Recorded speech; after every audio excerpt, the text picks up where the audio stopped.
Hi, I'm Kupala, the creator of the EasyDG dungeon generator that's currently available on the Unity Asset Store. This video is going to address some of the new features that I'm including in the version 1.1 update. If you're watching this video on YouTube around the time of release, these changes should hopefully be in the next couple of weeks. Otherwise, if you're watching this video on the Asset Store, they should be live already. For anyone unfamiliar with the asset, you can have a look at some videos on my YouTube channel. There's an EasyDG playlist set up for that. You can have a look at the asset store if you're not already, and I'm going to link the documentation for the asset in this video on YouTube. You're welcome to have a read through that, and hopefully it answers any questions you might have.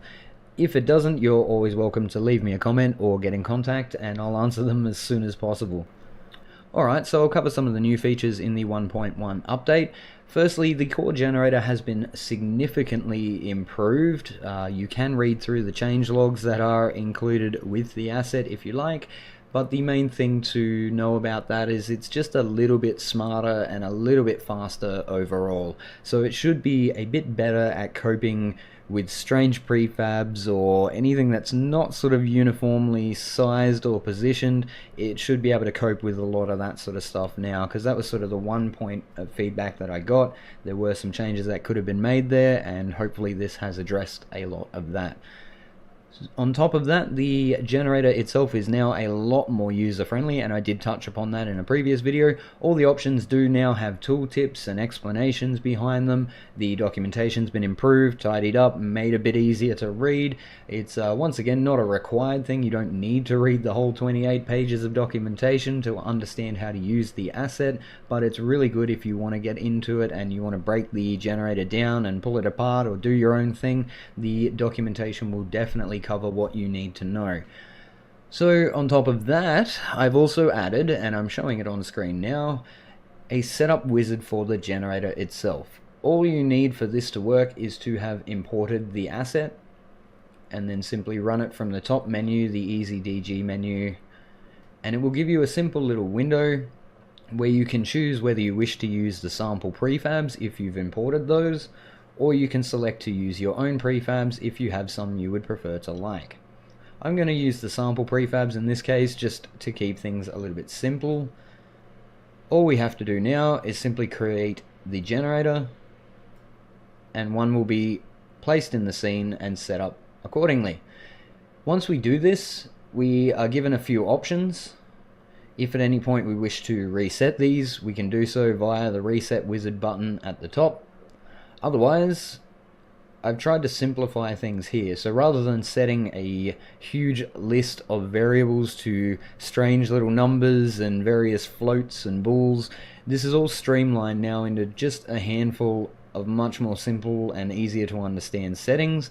These will sort of provide a template for your generator. You don't have to stick to these. Once the generator's in your scene, you can always select it and edit it as per normal.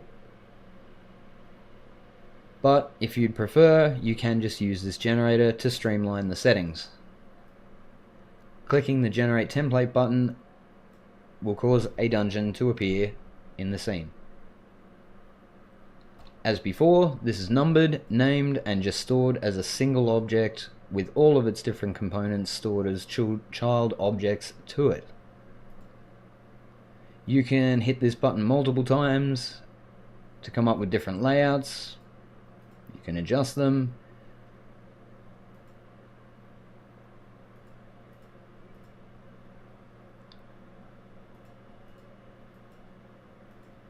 And ultimately customize it how you want using those settings. They are going to be more limited than if you customize it yourself, if you go in and edit the dungeon generator, but that's sort of the idea. It's mostly there to give you an easy way to generate a dungeon very quickly and to get it up and going for prototyping or for whatever purpose you might have. It's not necessarily there to give you the utmost customization possible. I won't cover every single little setting in this video to keep it quick. You can find all of that explained in the documentation. Alrighty, another cool little feature that I've added to the core generator itself, just to make things a bit easier to use and to give you a bit more customization over the end result, is limitations in terms of the boundaries of the dungeon. So I've called that option dungeon boundaries, which sort of does what it suggests. When this is turned on, it will attempt to limit the overall size of the dungeon to fit within the boundaries that you specify. The way this works, as explained in the tooltip, is essentially means that whatever number you set there, the dungeon will be that amount of tiles in either direction, or in each direction from the center. So if you set it to 2, you can expect the dungeon to go 2 tiles to the minus X and 2 tiles plus X in each direction. We'll set this to something like 5, just to show you how this works. And we also have 2 options here, which I'll explain in a bit more detail in a second, but I'm just going to turn that on and generate a new dungeon. This will limit the dungeon to ensure that it sort of falls within that set size. Any settings here that are specified are going to overwrite anything else. So if you, for example, tell a dungeon to generate 100 tiles in one direction, but you only set this to 5, you're only going to get that 5 tiles in each direction. So it'll be 5, 5, it'll be 10 tiles, and then it's going to cut that off. So this will overwrite anything else that you've set. It just enforces that size limit on the dungeon, which will come in handy with a few of the newer features that I'm about to discuss in a moment, but it is also good for performance reasons. It does help you to limit the size of the dungeons, and you can still have sort of some erratic behavior within the dungeon, the normal generation options, while keeping it a bit more compact and a bit more centered. This option here, terminate at bounds, essentially controls what the lines will do once they reach the boundaries. As suggested, if this is on, the line will simply stop. It essentially cuts the dungeon off once it hits the boundaries. If you turn this off, set it to false, the dungeon will continue to reset and try and enforce as many of the tiles that you've specified as possible. If you're going to have this set to false, and this is suggested in the tooltip as well, if you set this to false, it is recommended to have lower settings in terms of the tile control itself. If you try and fill this with a lot of tiles, it's going to take the generator quite some time to finish. So the 2 ways around that, either have a smaller amount of tiles in the generator itself, or you can increase the boundaries to try and accommodate them. This might still take a little bit. Nope, not as bad as I thought. That's good. But you can see there it's going to give slightly more erratic results as well. Each time the generator has to sort of reset, it's then got to try and work through that process again. So you are going to have it bunching up a lot, depending on the settings that you choose. You can reduce it by altering a lot of other settings, but it should just make your life a bit easier and just give you a little bit more control and flexibility. Once again, you don't have to have that on, and you can still continue to generate your dungeons as you would normally. Okay, so now we move on to possibly my favorite part of the update, and that is I've put some framework in place to expand the core generator in what I think is going to be an interesting and hopefully helpful way. I've put some framework in that will allow me to include what I'm calling plugins, or little modular additions or components that you can add to the generator in order to extend its functionality. So a good example of that is going to be the first one. There's 2 available currently, and I'll show you them both, but the first one is I'm calling the multi-story plugin. And what it does is essentially allows you to have multiple levels to your dungeon, whereas before you could have one flat dungeon that was saved as a prefab, and if you wanted multiple stories, it was up to you to edit the prefab yourself. I have now added that into the generator. So we can say that we want a dungeon with 3 floors. We also have an option here to add in what I'm calling a hole to the floor, which is another way to think of it. Might be like a point for a ladder or some stairs, some way to get between the floors themselves, and that will be placed randomly on each floor according to how many you specify.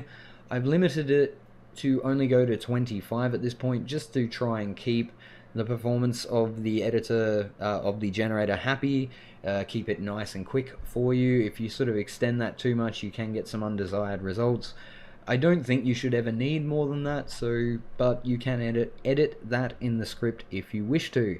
I'm going to set it to just 1 at the moment. I'm only generating a small dungeon, and I have turned the boundary clamping on, so it should sort of limit the dungeon into a nice stackable sort of shape, I guess. I'll set it to 5 floors, and I'm going to use a prefab that I've included with the generator, just called hole tile. You can obviously have your own if you wish. If we generate that dungeon, and we can just have a quick look at it, you can see there that it's all stacked on top of each other. It should all line up nicely. It's all been worked out so that any of the hole positions will always fall over another floor. I haven't found any bugs with it. Obviously, if you do, let me know. But if we have a look at that from the side and just make that orthographic, we can see there the 5 floors stacked on top of each other. And that is the purpose of that plugin. And it is simple. It's that simple. You just simply add the plugin that you want. If you don't want it, you just remove it again, and that functionality will no longer be applied. The generator will just go back to being exactly the same way that it was. Another cool one, and I'm just going to remove this. I'll just show you a new one. We'll get rid of this dungeon. The other plugin is what I'm calling tower mode, for want of a better name. It just simply uses a prefab of your own choosing.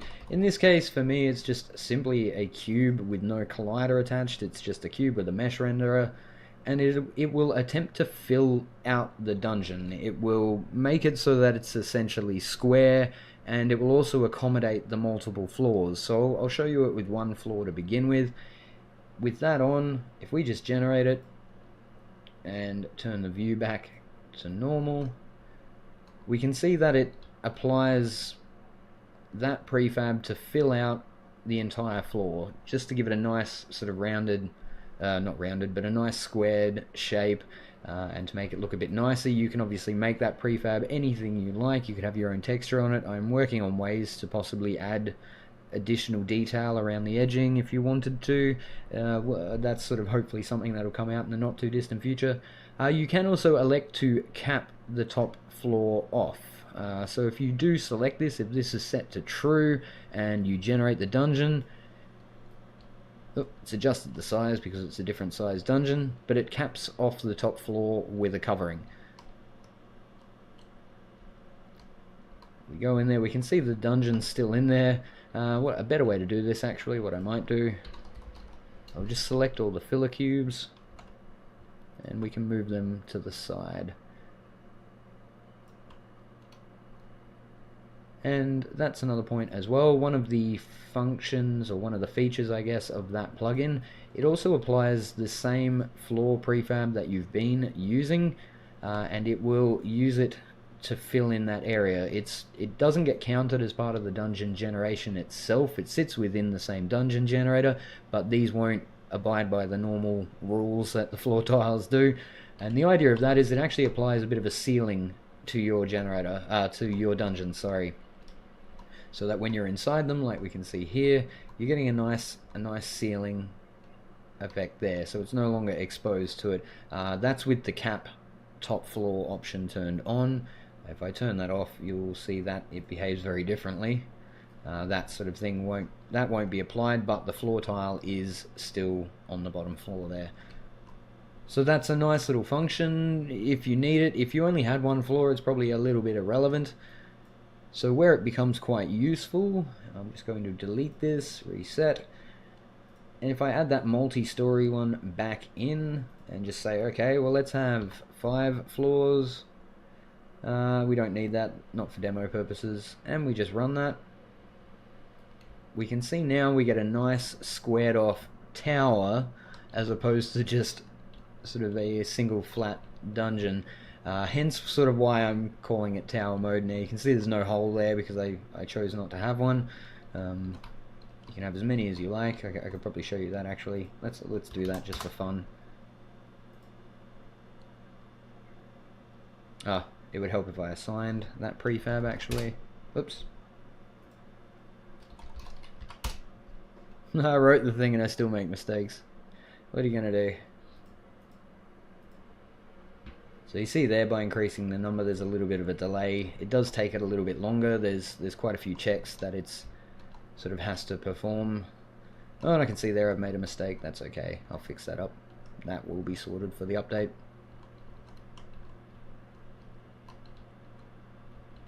And once again, you have the 5 floors there, all sort of working together. That didn't help a lot, but we get the idea.